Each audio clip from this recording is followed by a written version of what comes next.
2 సంవత్సరాల కింద వచ్చినటువంటి కాంగ్రెస్ ప్రభుత్వం రేవంత్ రెడ్డి పాలనలో ఇచ్చిన హామీలను అమలు చేయలేక చేతులెత్తేసి ప్రజలను తప్పుదో పట్టించే విధంగా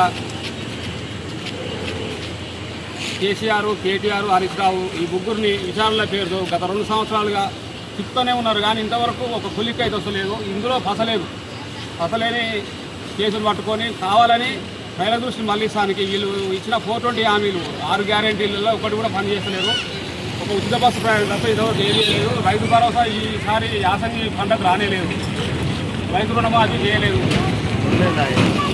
అన్నీ ఇచ్చిన ఎటువంటి ఏ హామీ నెరవేర్చకుండా ప్రజలు అడుగుతారు అనే భయంతో వీళ్ళు రోజు అసెంబ్లీలో కానీ బయట ప్రజలలో కానీ మాట్లాడుతున్నందుకు వీళ్ళ మీద కక్ష కట్టి జైల్లో వేయాలనే ఆలోచనతో అరెస్టుల పేరుతోటి విచారణ పిలుస్తారు. కానీ అందులో ఏం లేదు. అల్లా విచారించి అరెస్ట్ చేసే అంత లేదు కాబట్టి వాళ్ళు ఏమైనా ముఖ్యంగా పిలుస్తారు, పంపిస్తారు. ఇప్పటికీ 3 సార్లు పిలుస్తారు హరీష్ రావుని, కేసీఆర్ను.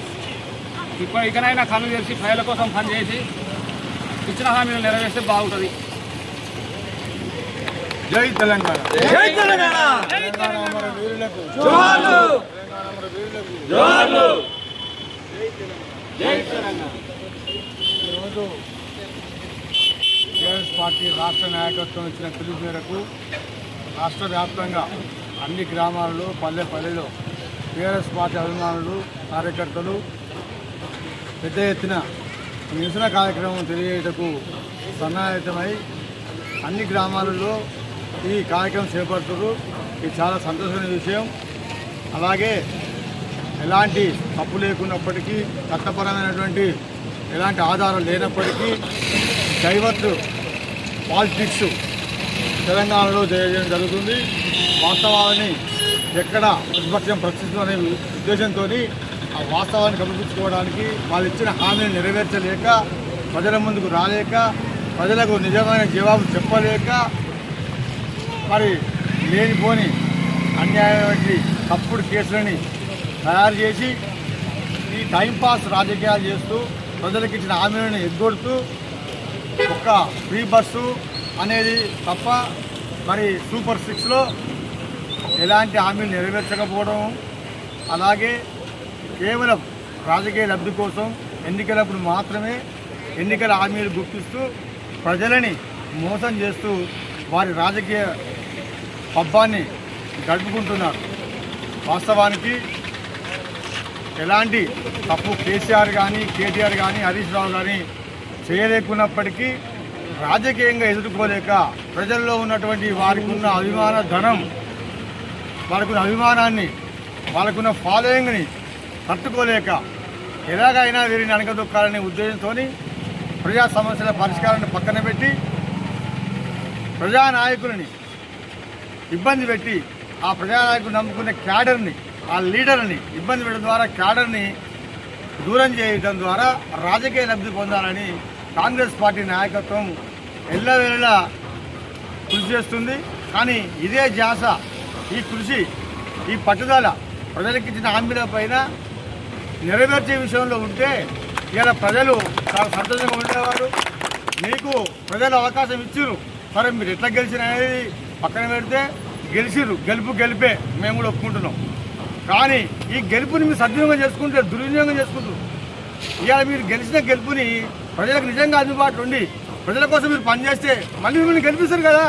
మా నాయకుల మీద కేసులు ఎందుకు పెడుతున్నారు అంటే ఇది రాజకీయ చదరంగం. రాజకీయంగా ప్రజలలో మీ అభిమానం కోల్పోయి రేపు ఎట్లయినా ఓడిపోతామని మీరు ఒక నిర్ణయానికి వచ్చి ఈ నాయకత్వాన్ని అణిచివేయడం ద్వారా, క్యాడర్ను దూరం చేయడం ద్వారా ప్రజలని మళ్ళీ మోసం చేసి అధికారం రావచ్చని మీ యొక్క తప్పుడు ఆలోచనలు, రాజకీయ ఆలోచనలతో మీరు నోటీసుల పేరిట ఈ పనికిరాని కామెంట్లు చేసి ప్రజల దృష్టి మళ్లించి మీరు రాజకీయ పబ్బం గడుపుడు తప్ప నిజమైన మీరు నాయకులైతే, ప్రజల కోసం పనిచేసేవారైతే మీరు ప్రజల్లోకి రండి, ప్రజలకు సేవ చేయండి, మళ్ళీ మిమ్మల్ని కోరుకుంటారు కదా.